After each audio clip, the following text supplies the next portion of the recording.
Right, okay. So you have this.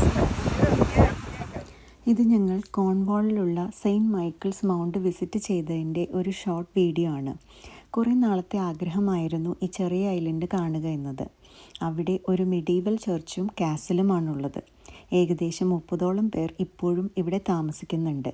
Saturday ഒഴിച്ച് ബാക്കി എല്ലാ ദിവസവും രാവിലെ 9:45 മുതൽ വൈകുന്നേരം 5 മണി വരെ ഈ മൗണ്ട് ഓപ്പൺ ആയിരിക്കും. 2 തരത്തിലാണ് നമുക്ക് മൗണ്ടിലേക്ക് പോകാൻ പറ്റുന്നത്. ഒന്ന് ഫെറി സർവീസ് വഴിയും മറ്റൊന്ന് കോസ്വേ വഴിയും. നിറയെ ഉരുളൻ കല്ലുകൾ പതിച്ച ഒരു ചെറിയ നടപ്പാതയാണിത്. ഏപ്രിൽ തുടങ്ങി ഒക്ടോബർ വരെയാണ് ഫെറി ബോട്ട് സർവീസ് ഉണ്ടായിരിക്കുക.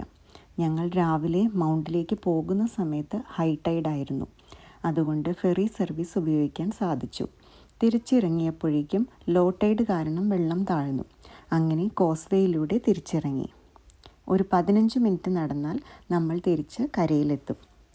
അങ്ങനെ രാവിലെ 10 മണിക്കെത്തി തിരിച്ച് 3 മണിയായപ്പോഴേക്കും മൗണ്ട് കണ്ട് തിരിച്ചെത്താൻ സാധിച്ചു.